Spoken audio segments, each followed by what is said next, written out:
In the beginning, there was nothing. Not sand, nor sea, nor cool waves. Only a vast, yawning abyss known as Ginnungagap. To the north lay the frozen, foggy realm of Niflheim, a world of endless ice and mist. To the south lay the fiery realm of Muspelheim, a land of eternal flame, guarded by the fire giant Surtur. For ages, these two realms existed in opposition. The freezing winds of Niflheim and the burning embers of Muspelheim met in the great void. Where the rime and the fire touched, the ice began to melt and drip, and from these drops, life formed. The first being was not a god, but a giant of immense size, Ymir. As Ymir slept, the sweat from his body gave birth to the first frost giants, a race of brutal and chaotic beings. From the melting ice, a second creature emerged, Audhumla, the great cosmic cow. Her milk flowed in 4 great rivers, providing the sustenance that Ymir needed to grow. Audhumla herself found nourishment by licking the salty, frost-covered stones of Ginnungagap. For 3 days, she licked a single block of ice.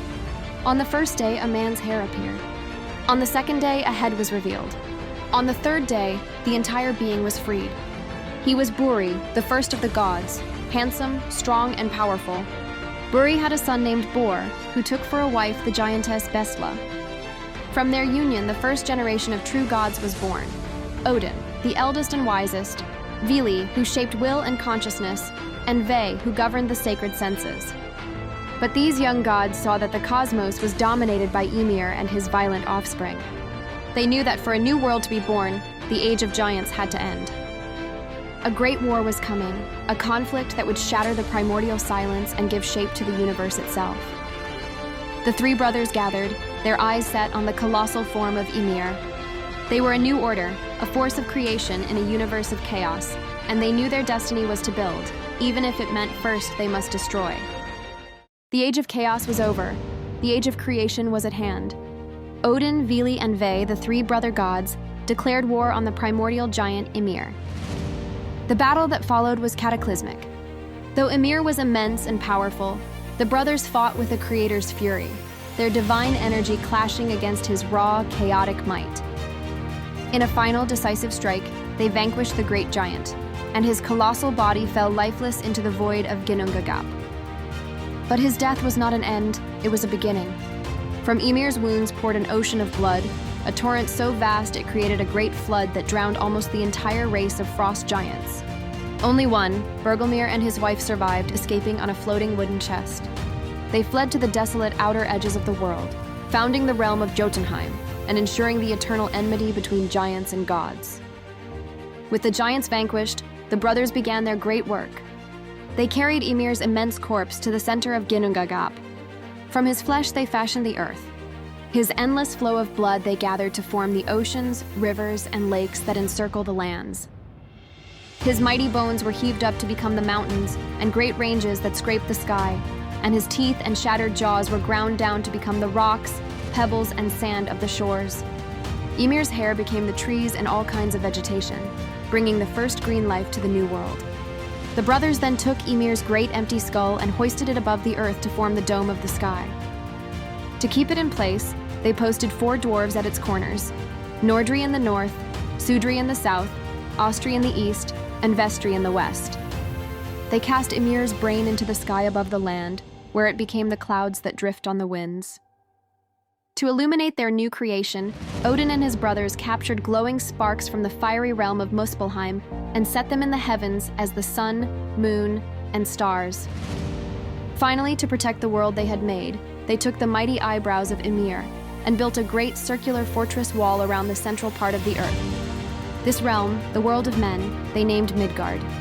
The world was now formed, a vast and beautiful landscape of earth and water, mountains and forests, but it was empty and silent, waiting for the final spark of life. The world was built, a masterpiece of creation forged from the body of a fallen giant. The sun and moon began their celestial dance, casting the first dawn across the silent plains of Midgard.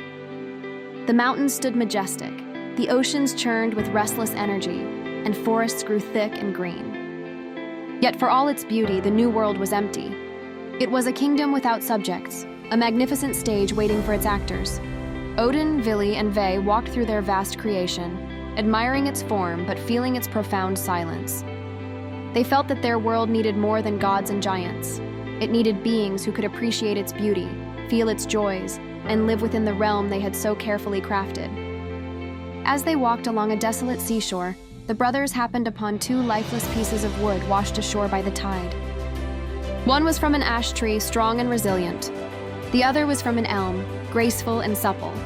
They were nothing but driftwood, shaped by the sea without spirit, sense, or warmth. Looking at the two logs, Odin, the All-Father, was struck by inspiration. Here was the raw material for a new race of beings. The gods decided to bestow upon the wood the gifts of their own divine nature. Odin, the giver of spirit, leaned down and breathed into the logs. With his breath, he gave them a soul, a spirit, and the spark of life itself. They were no longer inert wood, but they still could not think or feel. Then Vili, the giver of will and intelligence, touched them. He granted them consciousness, the ability to reason, to understand, and to feel emotion. Their minds were opened, but they still had no form or way to interact with the world. Finally, Ve, the giver of sacred senses, gave them their physical form. He shaped their limbs, carved their features, and gave them the gifts of sight, hearing, speech, and touch. He gave them a healthy and vibrant appearance, a human form. The wood transformed.